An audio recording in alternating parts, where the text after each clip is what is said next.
The coldness of the tower into which she had been shuttered off into was worse than any that she had endured in the past decade, though most tended to claim that the Isle of Logisty was one of the iciest places within the realm of the Khalids. Isla had, however, found the island fortress of her good sister to be a place of warmth and safety after the chaos and factionalism of her father's court. Years away on the island had meant safety, yes, but also isolation from the politics of the kingdom. It had been a rare period of peace, one that she had become attached to, yet knew could not last. It was for this reason that she had agreed to her good sister's proposal that she wed the Mormaer of Strothern. He is a good man. He is a good man. He fancied you, if memory served, from the few times he visited court. Idis had said to her with a large smirk on her full lips, speaking as though such a notion would tempt the younger woman. At the time, it had seemed harmless at first, yet once she saw the serious expression on the other woman's face, she had realized what it was she was implying. What do you mean? Do you intend to marry me, then? Isla, do not be surprised. Idis countered, looking away. You know as well as I that Kettle shan't continue to fight this war eternally. He is without allies, save for Nor. If he should continue to obtain in Bardrock, the Northerner will abandon his cause for that of another. We must have allies.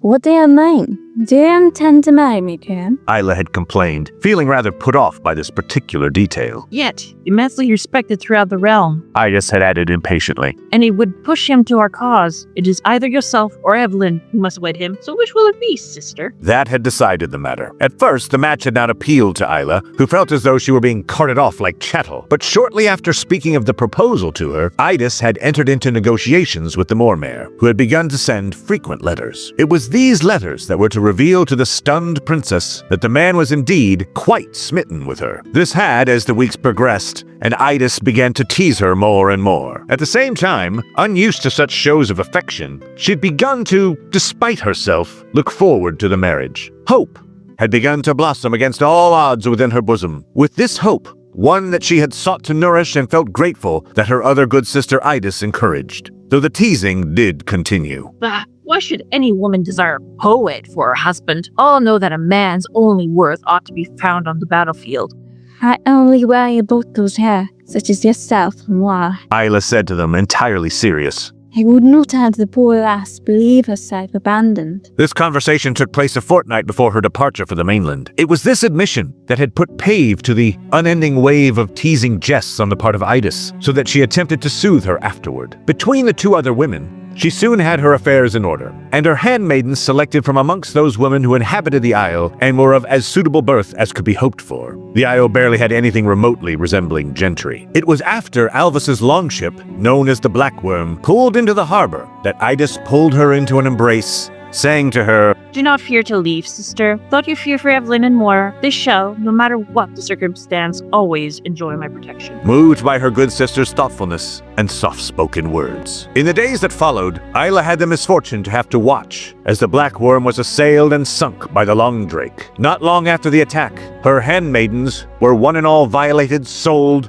or put to the sword, with the princess since then offering up prayers every night for every single one of them. Even after she had arrived in Sigane, she had kept this habit, and so only left the bedchambers assigned to her to visit the castle chapel to confess her sins and offer up her prayers. The coldness that seeped into her bones as she sat in her tower was one that seemed as much a spiritual thing as it was physical. Her new handmaidens were spies for Achaeus, or more aptly Beniot, the black-robed favorite of the new High King. The eagle-beaked raven that seemed to dog the king's every step and who never failed to unnerve the princess. The only comfort she had was that Einar, her guard, had made certain to never leave her alone with the black-robed beast. It was for this reason that she avoided him by any means necessary, preferring to retire early every night since her arrival. This was why, when she arrived to find him in her bedchambers awaiting her, she felt a surge of panic. What are you doing here, brother? Said the princess, at her most disapproving, refusing to close the door. You have no right to enter my chambers without my approval of that other High King. Not to worry, my lady, for the reason for my presence here before you is already known to him. Beniot remarked with the slightest of smirks. But as